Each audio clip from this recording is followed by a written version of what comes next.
Funny comedian. Oh, okay, that's pretty cool. I like him, bro. Yeah, I like him a lot. I saw him on Daily Show. Um, he's a regular on Daily Show, right? Like I seen a few clips of him on Daily Show. Um, he's pretty good. How he delivers information is really funny. He seems chill. Yeah, I like that dude. You don't get too many great comedians nowadays, but he's a pretty good one. I don't know what happened to Juan Nunez. I don't know.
Just overall, like not mentioning a player, is a small forward.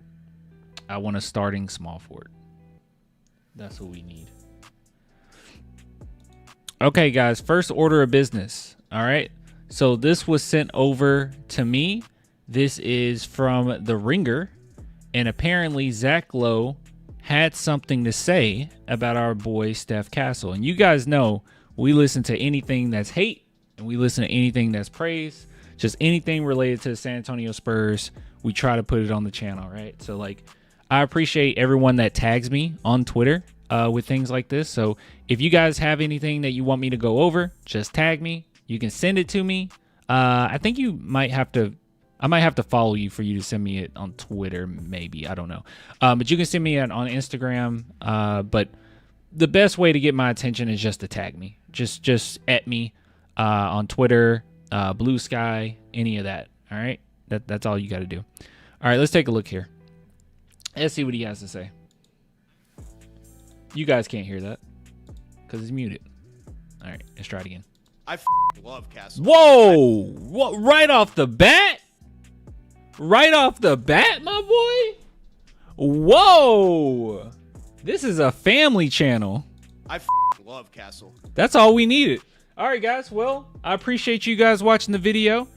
Please subscribe, like the video, and I'll get with you later. Okay? No, I'm just joking. I'm not good at jokes. I think Castle is going to be really, really good.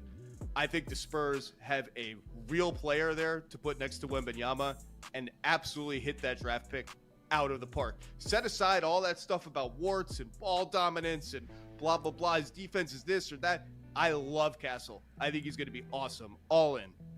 Yeah, and when you talk to the Spurs, they don't talk about stats with him. They talk about presence in the locker room, the intangibles, the competitiveness. And that's not a common thing in this league right now. And so I think the player is more than the stats. But that said, he is what he's the perfect. I don't want to just jump too far ahead, right? I don't want to be that guy. But he is the perfect type of player that you need for a championship run. Someone who can kind of fit the mold based on what you need at the time, right? I feel like Sochan does that to an extent, right? As far as who he can guard and everything, and you can basically move him just about anywhere. You can't keep him in certain positions on offense, but you can move him around quite a bit. Same thing defensively on who you need him to guard. And I just think players like that's so versatile are just so important, man. They're so important when you get into situations in the playoffs, because every single game you're going to be presented something different, and your role might slightly, it's going to be the same, but it's going to slightly change. What your team needs from you might slightly change at times, right? And I think a player like him that's able to just do so many different things on the court, whether you need, hey, we need more rebounds tonight, he can give you 10 rebounds. He literally do that. He can literally do that. We need you to be at the small forward position today. He can do that. We need you to run point guard. He can do that, right? I think as his shot develops, or it just, he gets more confident in it, he has really good form and everything. So, but he's going to be a monster once that three-pointer starts going down. But yeah, he could just do so many different things. I think that's why he's so special. And I would argue that he's the most talented other than Wemby. Like, I would say he's the second most talented player on the team. Maybe third. De'Aaron Fox might be second. But yeah. Sochan isn't as talented offensively as Castle. No. Sochan is not. Castle, I think Castle's going to be a star, right? You guys know Sochan is one of my favorites, maybe my favorite, if I'm being real. But I don't think he's going to match Castle offensively, right? But basketball IQ, tenacity, competitiveness, they both have that. if I'm picking as a stat nerd between Ricochet and Castle, I'm picking Castle. We didn't even mention his rebounding. There's some Josh Hart-like rebounding numbers. What'd I say? Here. It's a good point. It's a good point. He is a SAR's rebounding, by the way. That's an area I should have mentioned. Like, got to get tougher there. But yeah, Castle for a guard is a great rebounder. Yeah, there's games where he has double-digit rebounds, and he is not one of the bigger guys on the floor.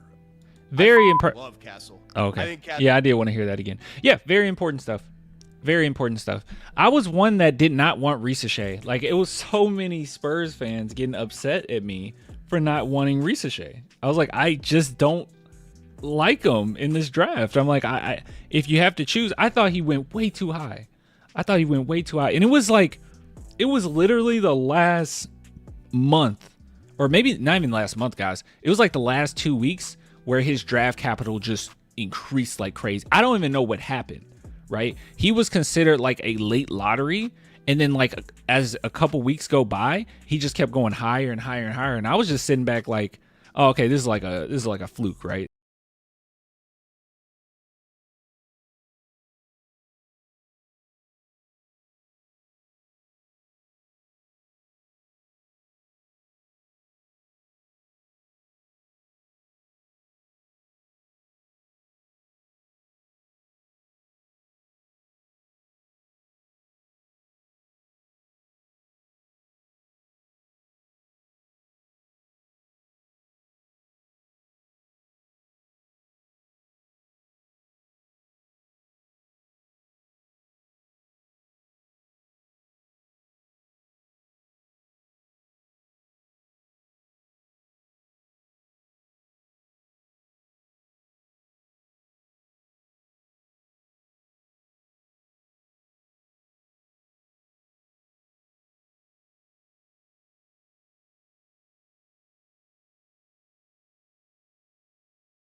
Guys, I absolutely love the amount of love and admiration that people are bringing Castle's way.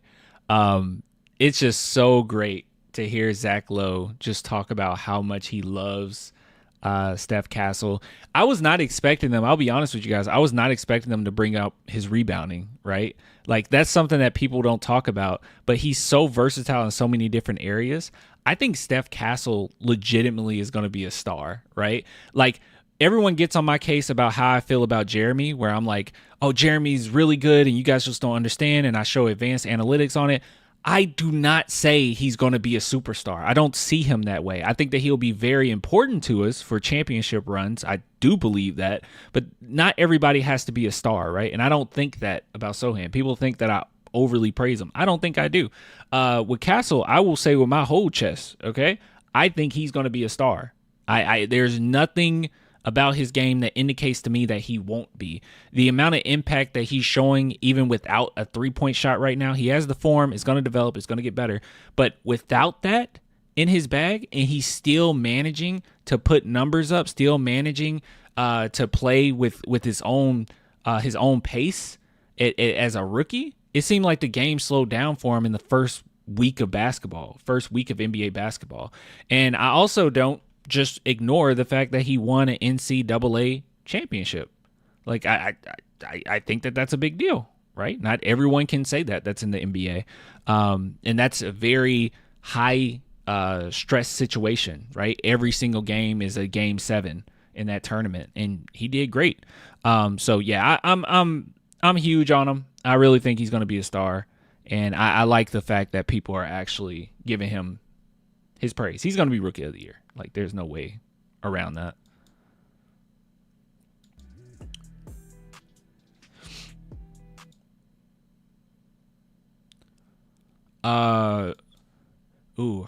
Hercules, man. You okay, you're asking the hard questions. He says, who are you higher on? Malachi Brandham or Blake Wesley? If I'm being transparent and I'm being honest with you, I am higher on Blake Wesley. But it's kind of weird, right?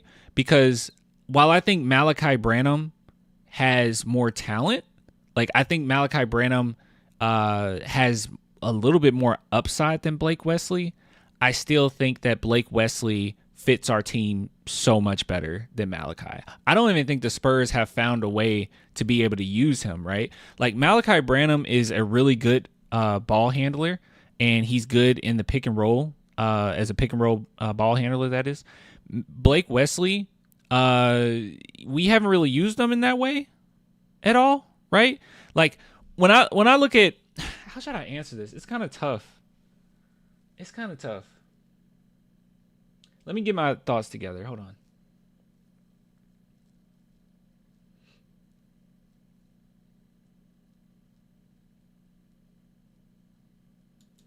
Okay, the chat is getting kind of spicy. What the heck? Kyle says, man, screw Wesley, sorry. I really don't like him. Oh, my God. And someone said Wesley is fast. Okay, so Hercules, your question. He says, who are you higher on, Brandham or Wesley? All right, so my thoughts on it is this, okay?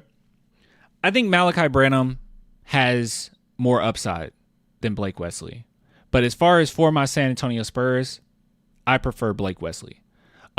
Because Malachi, I don't really know how we're going to be able to fit him, especially when we have Steph Castle now and we have De'Aaron Fox. Brandham was kind of a guy that you could bring off the bench, and he could run the offense somewhat, right? Like, he was more of a pick and roll player, great mid-range. He's perfect in the pick and roll situations.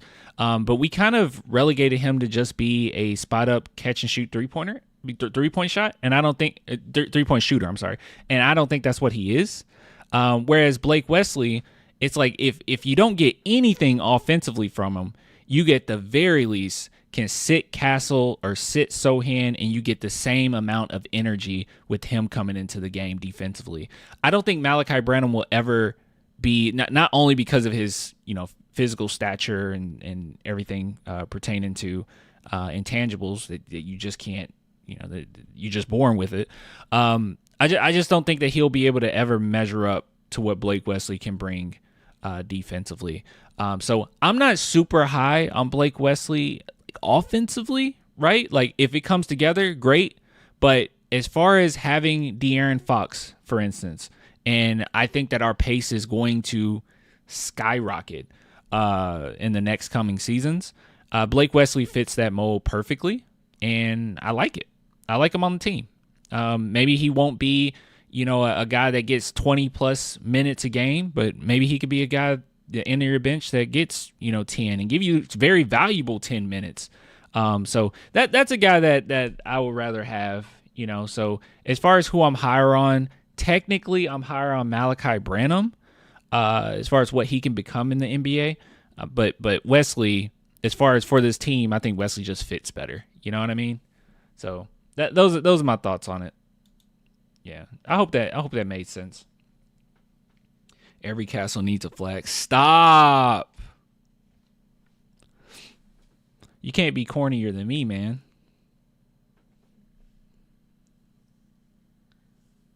I always feel safe on the defensive end when Wesley is out there with Castle. Yeah, me too. Wesley just brings a certain amount of energy defensively that I just can't ignore. And since that's our bread and butter, that's going to be our identity, it's really hard to just be like, I prefer Malachi just because he can shoot. Like it's the same thing with, when everyone was going crazy about Dillingham, they were like, I really want Dillingham. And I was one that was kind of lukewarm about that. I was like, I don't really want Dillingham, right? But then when the Spurs, they announced the Spurs got him, I was like, okay, this means some guy. I said this on stream, by the way, like live reaction. I said, okay, so this means some guys are going to be gone, right? Like, because a few people were confused. I was like, no, guys, if we're getting him, we're getting rid of some players on our team. But I wasn't a big fan of that, right? I was a little confused. I wasn't a big fan of it. So when they traded it away, I was like, okay, that's the right move. That's actually the right move.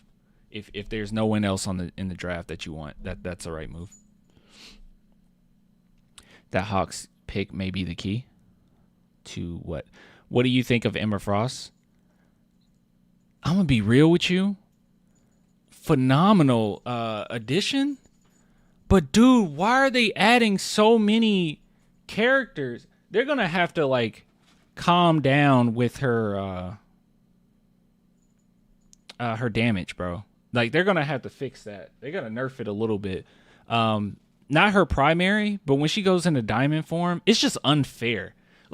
It's already tough enough getting all of these anti-dive heroes, like going against all these anti-dive heroes. They've buffed Penny. The Thing is a character, now that stops you. And now she's that. And her diamond form, bro, there's I don't know how to play around her yet. I'm a Cap main, and I'm going to main her too. But as Cap, I have no idea how to play around her. It's been so many times where she just stops me. Just stops me. Her ult is kind of annoying. I'm not even worried about the ult. It is annoying, but I'm not worried about the ult. It's okay, an ult's supposed to be overpowered. But she can just kind of just track me down as Cap. And it takes forever to shed any health off of her. It's God, you can't even be a dive character, man. It's like the devs are okay, people are complaining about dive characters. We need some characters to come back to dive characters. And it's that's fine, but at least make them challenging, right? It's not easy to dive. There's no easy diving character. What are y'all talking about? We're talking about Marvel Rivals. There's no easy dive character in that game. Everyone is challenging. To get a kill is very challenging. As Cap, a lot of people just give up. A lot of people don't even want to play Cap because you got to do the animation cancel, and then you got to know when to be in, when to out, when are you in trouble, when are you not. So people don't want to just jump on Cap, right? And then you have Black Panther, that takes skill. Magic, that takes skill. Spider-Man takes a lot of skill. All these characters take so much skill to dive. And then you have these anti-dives where they just click a button to stop you.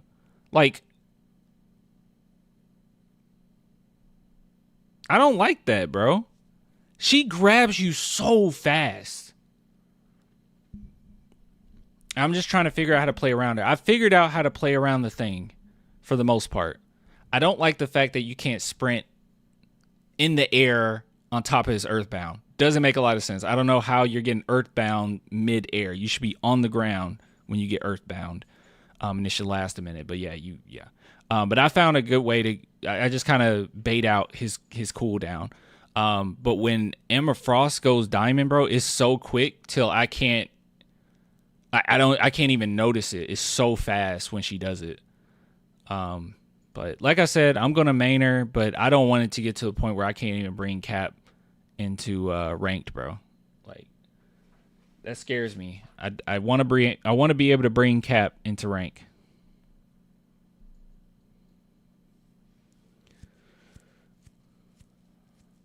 So stupid. Who will be the villain in Spider-Man 4? I have no idea. Am I the only one that's kind of tired of Tom Holland Spider-Man? No offense to him. I think Tom Holland's cool. But I'm just getting tired of seeing it. I wish we would just do a new Spider-Man. Just do one that's older. I don't know. Do Miles Morales. Just do something different, bro. Do Spider-Gwen. Just somebody different. I'm so tired of Peter Parker in high school. I'm so tired. Did I say Tobey Maguire? I said Tom. I meant Tom Holland. No, I said Tom Holland.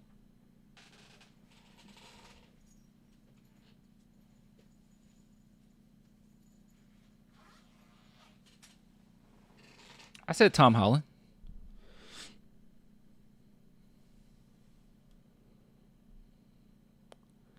Counter-Strike, Valorant type of games are just not for me. I get dizzy just watching others' gameplay. Watching other people's gameplay will make you dizzy. You got to play it for yourself. It's like one of those things that, like, once you play it, and you played it for a while, then when you watch other people, it's not as crazy. Like when I was watching the tournament, if I didn't play Marvel Rivals, I would look at the tournament like, what the heck is going on right now? But because I play it, like everything's kind of slow, you know? It's kind of like Steph Castle in the NBA, right? Everything's super quick. The more he's in it, the slower he gets. The Spider-Man 3 Insomniac game is going to slap. Yeah, it is. No, I'm here advocating for a Tobey 4th movie. Oh, a Tobey Maguire 4th. Yeah, that should be. They should just do that. Like, that would be an older Spider-Man. It will be good. It will be interesting, right? I'm just getting tired of seeing this high school Peter, bro. The same thing. Like, they went through 3 films just to get him where he's supposed to be. Like, what is that? You do 3 films just to make him Peter Parker. Oh, he's broke. Finally? Right now? Yeah, he's broke down on his luck. But then it's like, okay, he lost Ben. You gonna make him lose Aunt May too? Like, who does he go to? Like, seriously, who does he go to? Every superhero needs somebody. Every superhero has someone they go to. Everybody. Superman goes to Lois Lane, right? Batman goes to Alfred. Like, everyone needs somebody. Who the heck is this new Spider-Man going to go to? It's usually Aunt May. I guess he can go to, I don't know, is it going to be Mary Jane, maybe? The 4th Tom Holland should have Daredevil. I'm tired of it, bro. Stop making these multiverses, bro. I don't need it. I don't need all these crossovers. I just want an independent Spider-Man movie. I don't need all this extra stuff. I don't. The Batman, that's how you should do it. They did the Batman movie, and they're extending on the Penguin. So when you go into the next movie, it's like, oh, I'm familiar with this character. Like, it's all in the same thing. I'm getting so tired of, like, this property intertwining with this property so we can make some big event. I'm tired of it. Deadpool versus Wolverine. That movie actually, like, I liked the first part of it, and it's times in the movie that I chuckled, but that movie isn't that good. Vigilante Spider-Man for the brand new day. I'm in. Yeah, it's like they're bringing him back to his roots, but it's like, it should have been this.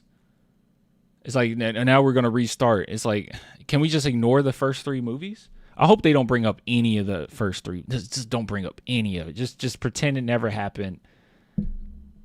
I don't know. The next Tom Holland will introduce Gwen. Watch. I guess, man. I don't care anymore. I would rather just have Miles Morales or just an older Spider-Man. Just something different. I mean, you're not going to outdo. I mean, it's possible, but you're at this point, I don't believe in Disney. They're not going to outdo Sam Raimi's Spider-Man. They're not going to do it. And Disney still has the hold on it, right? Like, I know that it's Fox that owns it, but they did a deal with Disney. I don't know. Beyond the Spider-Verse. Wait. Well. Okay. I will say the animated stuff is fine. Like, that's great. The Spider-Man, Miles Morales stuff was pretty great. As a Walking Dead fan, I would very much enjoy Steven Yeun as Mr. Negative. That's fine. You should watch. Well, you probably watched it. Invincible. Oh my God, he's so good in Invincible. Okay, fine. No more Tom Holland. We'll talk about Fast and Furious versus DBZ. DBZ. What? Fast and Furious is stupid. They're stupid movies. Stupid fun, but stupid movies. All right, guys. We got something else to talk about. Carmelo Anthony, he has something to say about what the Spurs should do with their next coaching situation. So, as we know, we all know this, right? Greg Popovich is going to retire. All right, we don't actually know that, but I'm going to make the assumption that he's going to retire from being a coach and he's going to just go to our front office full time. Now, me personally, okay, I'll give you my opinion on all different angles, right? As a human being, I've said this since the stroke was announced. I just want him to be okay, and I can care less on how many games that we win. If Popovich is okay and the Spurs lose all of their games in a season, that's more important, right? I will value a human being, and I think Pop is a good human being. I think you can't just say human being, right? I think I will value a good human being over anything, right? Like I do not care. I just want him to be all right. So do I think that our best chance of winning is Pop? Of course. Like, Pop is the GOAT, right? But at the same time, I do want him to just be okay. All right. But then I also look at it, as a fan angle, right? As a fan, there's a lot of uncertainty, and I'm sure there's a lot of questions in the locker room a little bit on what this would look like. Like, will Popovich be with the team the whole season? Are we going to constantly be worried on, not getting them too worked up? Because we know Pop will get worked up, right? He does not play. He will get worked up. And I've heard people's arguments for this as well, saying, well, as you get older, obviously, like, you want to keep going, right? You don't want to just stand still. It actually helps you live longer to keep going and do what you enjoy doing. I'm completely with you on that. I'm just hoping that it doesn't have to be as the coach on the sidelines, and he can still be heavily involved. And he can't be too involved. I probably don't need to say he can't be too involved. He can't get in the coach's business, right? But being a listening ear, showing up to practices every now and then, just say, hey, that type of stuff, right? Still be involved around the basketball team and still be contributing to the basketball team in some capacity. I'm hoping that we can just do that, right? As a fan, it is a lot of uncertainty. So as a human, I don't want him. I want him to just be okay. Whatever that looks like, I just want him to be okay. And then as a fan, I think we should look for a new coach, right? So with that being said, Carmelo Anthony apparently talked about Mike Malone. I saved it here. I did not watch it. Someone sent this to me. But I like to live react. So let's see what he had to say. I can just see right here. Spurs should scoop Michael Malone. Okay. If I'm San Antonio, I'm going to get Mike Malone. I would love to see him get a job ASAP. San Antonio should be talking to him. That's a great conversation. The San Antonio culture. You know what I mean? You done took that and implemented that into Denver. You got another generational player. You got a future all-star on your team and Stephon Castle. You get Darren Fox over there with you. Get some draft picks. They might get Cooper. San Antonio is a unique situation. Yeah, for sure. Oh, my goodness. Okay, he just straight up said we need to go after Mike Malone. So like I said, one thing that kind of bothers me, I'll just be real with you. This is my take on it, and if someone can convince me out of it, like I'm always open to listen. Okay, when I'm presented new information, I can change my beliefs. Right, if it's good factual information, I can change my beliefs on things. But my belief right now is that all of the people putting Mike Malone under the bus and saying, well, and there's a lot of Nuggets fans, probably coping, to be real. But a lot of people saying, well, he lost the locker room. Well, he just wasn't the guy for the team. They just didn't have it together. And it's all his fault. I'm just not bought in on that. Okay. I will always give a coach the benefit of the doubt, especially when they win a championship. Like, I think that's a good enough benefit of the doubt. And also, like, some of the things that Mike and people use as examples to say, see, he lost the team. Some of the things that they bring up, or some of the clips that they bring up from his press conferences, just kind of make me scratch my head, right? Like, there's people bringing up how he was very forceful when saying, like, and he said this himself, hey, you need to watch film. But hey, guys will just say, hey, you're just tripping, right? Your coach just tripping. And I'm like, no, you need to go watch film. I think that's an issue with drafting. I think that's an issue with free agency. I think that's an issue with the front office, right? If you're bringing guys that don't fit the ideology of your coach. Now, coaches have to adjust, right? You can't just be too stern. I mean, that's why Rick Carlisle eventually lost his job. Luka Doncic was not having it, right? So you have to be a little bit lenient. And another thing that people have brought up about Malone is they said, well, he gives way too much playing time to his vets. We all know that we get a little irritated, or we got irritated when Pop would do that as well. Like, we didn't really like that. We were like, hey, let the young guys play a little bit more. But also, I mean, we can say, well, he's giving too many minutes to Westbrook, but Westbrook did play well with Jokic, so I don't quite understand that either. I'm just not bought in on Mike Malone being this awful coach and the Nuggets were in the right. And another reason why I really think that they were in the wrong, another reason why I give them even more benefit of the doubt, why the heck would you fire your coach right before the playoffs? Like that just screams to me. Honestly, I think that just screams to me a front office don't know what they're doing, right? That's a huge disconnect. Now, not only is it disrespect, it's for a guy who's been there that long and brought you a championship, it's a huge disconnect.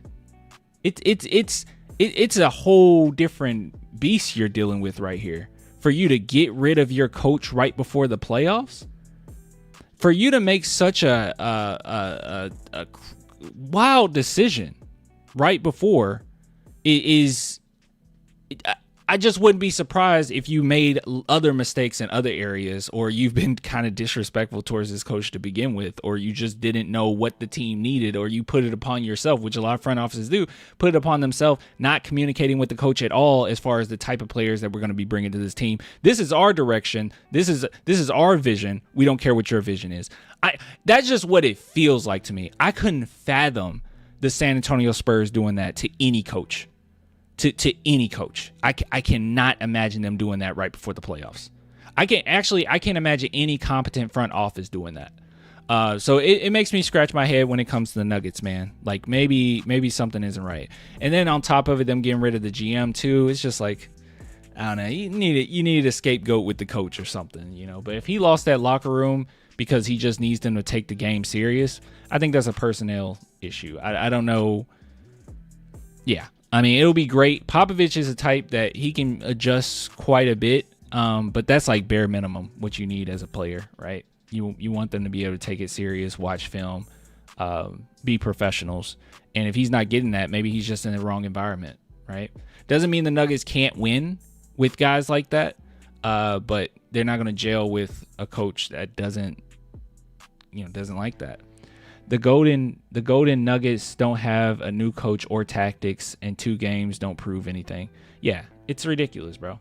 I'm surprised Denver can hold on to number 4. That roster should be in the play-in. Good thing they have Jokic. Yeah, that helps. But I agree with Carmelo. I don't think you want to miss out on this opportunity.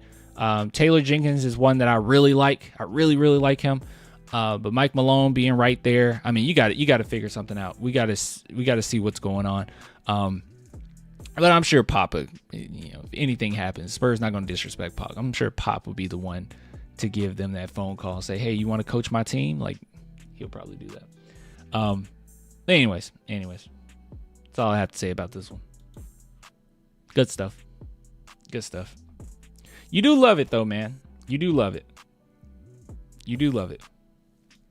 But like I said, Carmelo Anthony is completely right. I agree with them. If the Spurs going to go for a coach, you might as well go for Mike Malone. I really love Taylor Jenkins as well, like I said. But Mike Malone, he has a championship. He's familiar with the San Antonio Spurs culture. I think everything that he has talked about and the issues that he had with some of the players on his team, I don't think he has that issue with the Spurs, right? Like him bringing up how no one watches film. He's not going to have that problem. Everybody watches film, right? I mean, let's be honest. Jokic is a player where he is so phenomenal. He's top of his game. But when basketball's over, he doesn't care anymore. He's just like, he acts like this is just a 9 to 5. Like he just doesn't care. He keeps it professional. He tries. He obviously he has to watch film, right? He has to watch film. But outside of basketball, I don't know, riding horses or whatever. But when it comes to Wembanyama, this guy like breathes, smells, eats, licks basketball. Okay. I don't know why I said all that, but he does. He's absolutely psychotic when it comes to basketball. And having a star player like that, and you're coaching them, everyone else is going to follow in line. And along with the fact that our front office is going to always be on the page with the coach, and they're going to get the right type of guys, the right type of attitude to play for your team. And yeah, I mean, that's just a recipe for winning, right? So I'm not really worried at all. You know what I mean? You guys know what I'm saying. You know what I mean. Yeah, you know what I'm saying. You guys get me. You guys understand me. Okay. Okay, so I have not. It's all about who would be best suited for Wemby. Exactly. That is exactly right. Okay, guys. I have been slipping, all right? I have been tripping. I completely missed this video, and I meant to show you it. I didn't watch all of it. I think I just saw like a small segment of this. But Rudy Gay talking about the Spurs. I hate that I missed this one. Let's see here. Oh. Hold on. You guys can't hear that? Wait, I can't hear it either. The analytics were to blame for his run in Minnesota ending. He explained that he got traded for taking mid-range jumpers. I'm a mid-range guy myself, so I've gone to situations where... Did you say Jeff Teague got traded from taking mid-range shots? Yeah, that wasn't allowed. Bring us in. Y'all are obviously the dude all your careers. And suddenly somebody's like, hey, don't take that shot no more. How they told you? That's not a good shot. Spurs didn't like it, and Utah didn't like it either. But, we was in the middle of that. What's a good shot? What's a bad shot? It wasn't even easy for me to be like, yo, something I've been doing my whole life. I got to stop doing it. No, this is what got me here. And that's where the tension with certain situations got for me. I understand how you feel. Especially he's a point guard. That's the only shot you got. Shot you got. But then they took out the floater, too. You limit some people, and it opens some people up. Culturally, to your point, that's San Antonio culture forever. They've been that. This is what we talk about culture, right? They've been threes, free throw, or to the basket. This is my self-reflection. My point is, that's funny. Wait, you said we've been threes, free throw to the basket? I don't know. Would you guys say Tony Parker was a mid-range shooter? I feel like Tony Parker was kind of a mid-range shooter. I would even say, no, he was more to the basket. No, he was primarily to the basket. That was a secondary thing. He also didn't develop a better jump shot till a little bit later. Kawhi? Kawhi took a little bit of everything. TP was pick and roll. Yeah, he was pick and roll. I guess that's true. I mean, to be honest, that was our whole reason why we didn't want DeMar DeRozan anymore, right? Like it's not. It's such a weird thing because in today's basketball, it's an efficient shot, individually, right? Your numbers look fine, but we're also going against another team that takes far more threes at a decent clip, right? And it's going to always outweigh your mid-range shots. It got to a point where when we were leaning on DeMar DeRozan, we're just praying and hoping we're down by 1 in clutch time or crunch time, or we're down by 2, right? Like, because we knew a 3-point shot more than likely isn't going in. It's either we're gonna win it by 1 or we're gonna go into overtime. Like, it was always like that. We just didn't trust DeMar DeRozan's shot at all, and he didn't trust it either. So, I don't know. Our court and that culture. I agree with you. I'm like, ooh, Melo, I know he got tea on this. Jeff Teague shared that analytics were to blame for his run in Minnesota ending. Did you know that going in when you arrived in San Antonio? See, I had just tore my Achilles, so it was bigger than that for me. It was more like a health thing and trying to work myself back into being healthy. But, you know, just being a part of it. And there's parts of my game that have grown because of that. But, you know, it did take a lot of what I knew and what got me there out of my game. So I could see how Teague felt a certain way about that. So as a player, when they told you, Rudy Gay was a monster, bro. I don't know if you guys remember prime Rudy Gay. He was a monster. No, Tony Parker, definitely not a mid-range shooter. I just meant like later on in his career, he took more mid-range shots. But, and I mean, yeah, I guess we wouldn't call floaters a mid-range shot. Tony Parker had that classic mid-range from the wing. Yeah. Tony Parker was a driver and midi at first. It wasn't until back end he shot threes. That is true. He didn't take that many threes early on. do that. And this was year what in the league? Like year 11. Yeah, 11, 12. You've been doing it, but now you come back from being injured. Was your mindset, I got to get to my spots because I got to get to where I'm comfortable at? I know they want corner threes, and I know they want this, but in order for me to feel good personally, That's selfish. That's selfish. He couldn't think like that.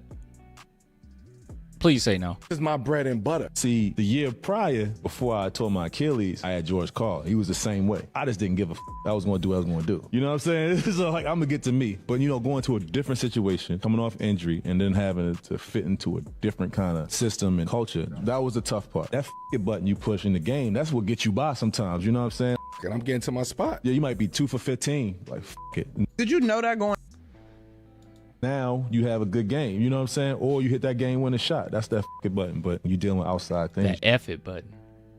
That's a cool phrase. You can't always do that. So that was the biggest thing for me. In their mind, they like, he's older. He's more inclined to doing what we want him to do without us even forcing it on him. And because you've been in the game and you're a vet, you're supposed to automatically. That's what they're bringing you in for. Yeah. If you're not a high draft pick. I'm just going to go. I ain't shoot a corner three in 5 years. A standstill corner three. But you want me to go do that. I'm going to try to do that. Now, if it's uncomfortable, don't force me to do it. And I think that's the disconnect. But that's the funny thing, though. Like, I feel like with Rudy Gay, he did do a good job of molding into that a little bit, right? Like, the main guys that had a true issue with it, I would say LaMarcus Aldridge and DeMar DeRozan, right? Like, the Spurs put both of them in a situation where we were like, we need you to take more threes. DeMar DeRozan did it briefly, and this isn't just speculation, right? Like, Popovich talked about it before the season started. He was like, yeah, DeMar DeRozan has to take more threes. DeMar DeRozan talked about it and said, yes, I have to be more aggressive with my three-point shooting. And he started off doing it, and then it just faded off. He's like, I'm not comfortable. I'm not doing it anymore. And then Popovich didn't push it on him no more. And kind of the same thing happened with LaMarcus Aldridge as well. And I think even with Pau Gasol, right? What is it about us getting vets and we needing them? We constantly need them to adjust to that. Richard Jefferson, we needed him to change his game, which he did do it. Yeah, I guess it's just what you need at the time. But yeah, LaMarcus and DeMar, that wasn't great. It wasn't great. In this situation, the T right here. The only thing that can limit you is believing that you are limited. You see how the universe works, man? You see that? Why have I never watched this? This actually seems like entertaining, chill, cool.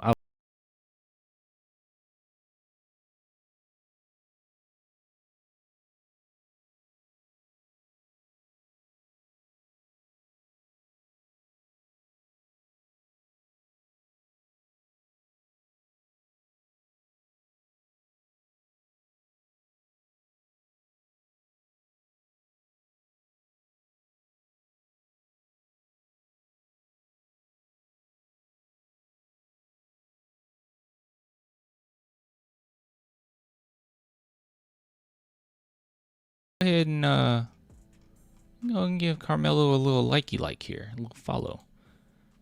Pretty good stuff. Anyways, I don't know. Thoughts on this is, yeah, it just is what it is, right?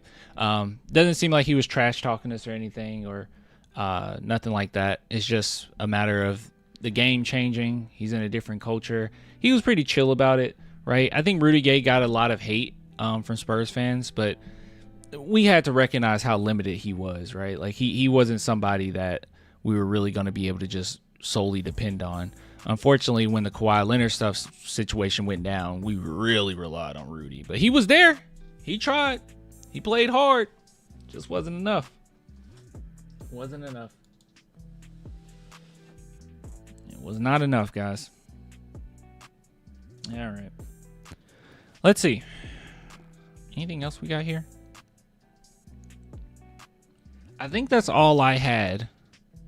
And we play, like I said, we play on Sunday. So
somebody asked about this the other live stream.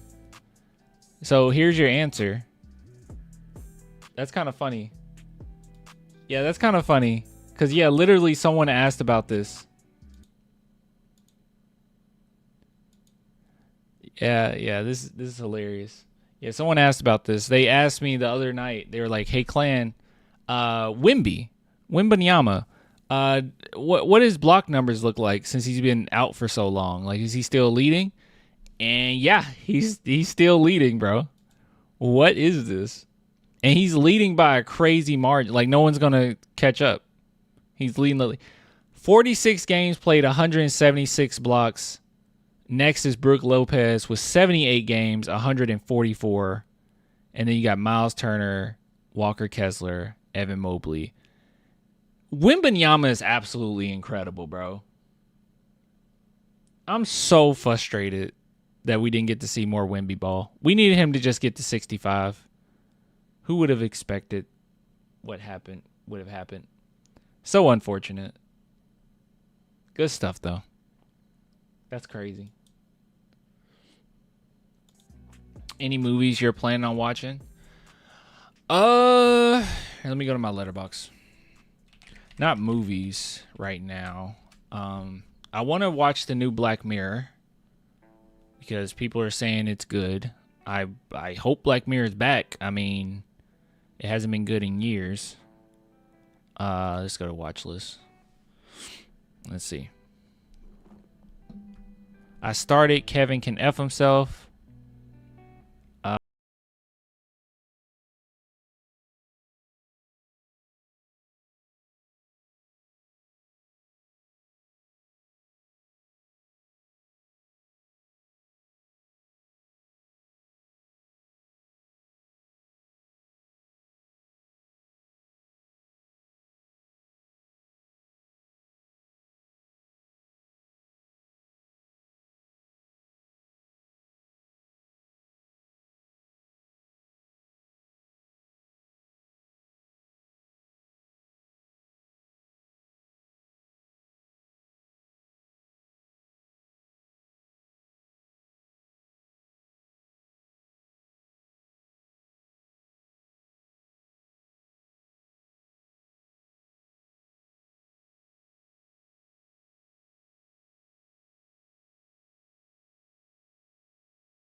I didn't know it inspired Pulp Fiction. Oh.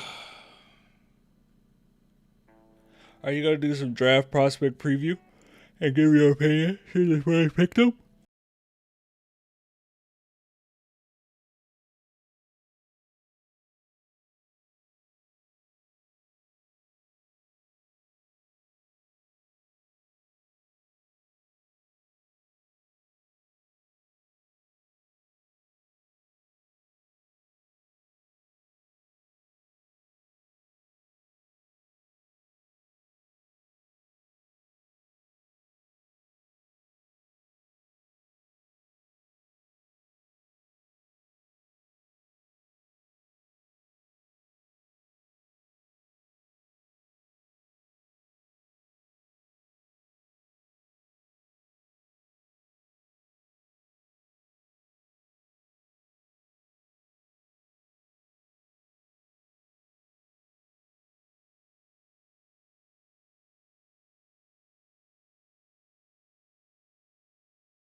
What is this?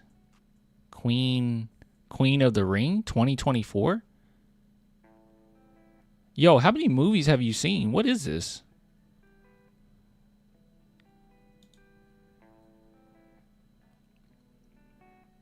Okay, you literally see everything that comes out. That's what's up. Yeah, I don't love it. I liked Love Lies Bleeding. I think I would give it a 3.5 too. If I gave it a 4, I'm gonna change my rating. No, okay. Yeah, I gave it a 3.5 too. We both agree. Interesting movie. Evil Dead Rise. That thing pretty much creeped me out. I'll give it a 3.5. I gave it a 3. I'm gonna keep the 3. I'm not on Letterboxd right now. Okay. Yeah, join Letterboxd, bro. Start putting some reviews on here. A lot of people in the chat have good movie taste. Okay, dude.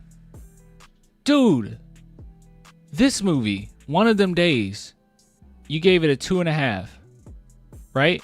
I haven't seen it, but there's nothing indicating to me that it's good other than people saying it's good. But like, I still have to watch it, but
it's wrong. That's how I feel about movies. Parasite? If you don't like Parasite, I'm judging you, bro. It's great. I'm just judging you. I don't know what to tell you. Yeah, I'm just gonna judge you. You know? It's like that with a lot of movies. If you don't think it's great, like, oh, you don't like Scarface? I'm gonna judge you a little bit. What do you like? If that's not a movie, if you don't think that's great acting, what do you like? All right, I'm hopping off. Human Centipede. I hate that movie so much, bro. That movie just annoyed me. Yeah, it's some shock factor. The shock factor. When that runs out, I'm just like, this is annoying. This movie annoys me. I don't like how it's filmed. I don't like how it's acted. It's just gross. I don't care, you know? And I'm all for some grossness, right? Like, I'm a big fan of The Fly. I got that on the list of great movies. But at least it has some heart. At least it had characters it really cared about, you know? Human Centipede is just there for the Human Centipede. It's nothing to it. Lame. All right, anyways, I'll get off. I'll get with you guys later. Appreciate the love. I'll see you on Sunday, sometime after the game. Deuces.